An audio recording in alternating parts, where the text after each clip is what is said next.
हमनी के तो ऊ भी रही जा कि कोरोना में भी पैसा ले ले बनी जाए। अगर कहीं प्रोग्राम हो गई तो हमनी के ओमा सैनिटाइजर ना लगाई जा। हमके जाना था कि रुपया बा तो जान बच जाए, रुपया नहीं खे तो जान, और रुपया ना रही तब वो खूब जान बची। जब समाजवादी सरकार आई तो सबके इलाज के व्यवस्था हुई, सबके शिक्षा के व्यवस्था हुई, तो समाजवादी सरकार लियावल जरूरी बा। एक बार गमछा निकाल लो भैया, एन से मच्छी रला, एन से एरो से मंटो कासियम ऐरान स्टार उठा लो सब लोग एक बार पीछे से। ओहो करब करे जा हम वही दिन साथ।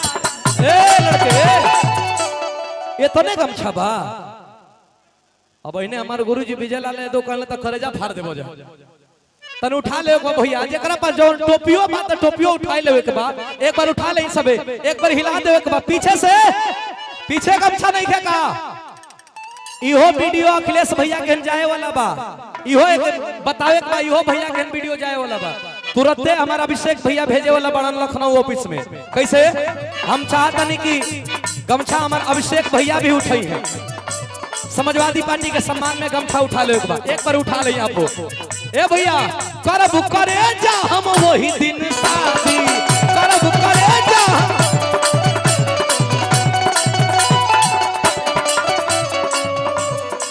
करब करे जा हम वही दिन शादी।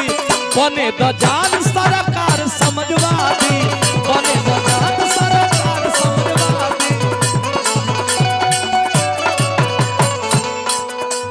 अनिल यादव धन्नू भैया पार्षद जोशी इलाहाबाद, हमारे भैया के द्वारा आशीर्वाद प्रयागराज से दिल से धन्यवाद बात। ए हो अरे साइकिल वाली निसनिया के, अरे साइकिल वाली निसनिया के बटनिया धई धई दाबे के, साइकिल वाली निसनिया के।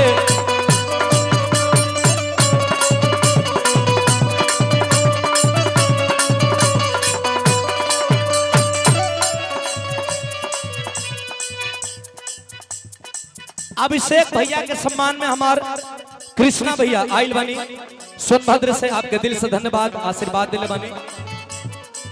और ग्राम प्रधान बोरवा से आप दीपक यादव अभिषेक यादव जी के सम्मान में, हमारे बड़का भैया के सम्मान में आशीर्वाद दिले बनी। कोट कोट नाम बा। पीडीए आंदोलन में भैया भैया संगवा लागे के,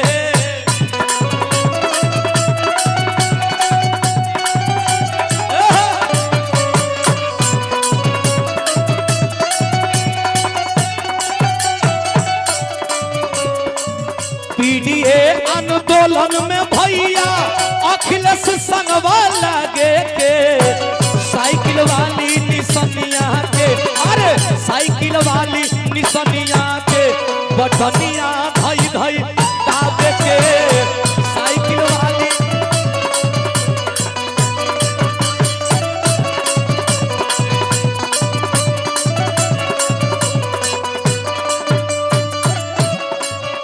लेकिन मुद्दा ना छूटी।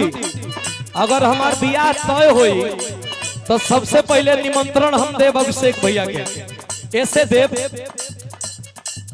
भैया अखिलेश के बोला देव अपना शादी में, भैया अखिलेश के।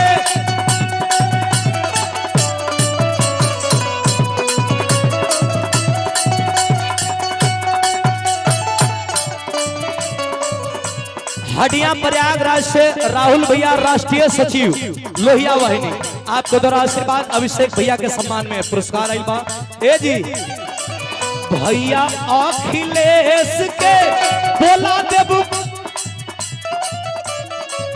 भैया अखिलेश के बोला देबू अपना शादी में, मम्मी पापा के तू संगवा। बिरहा से पहली बार भोजपुरी मंच बातन के साथ रुआ आज ये मंचोरी। एक बार ताली बजा के आप सब सम्मान करें।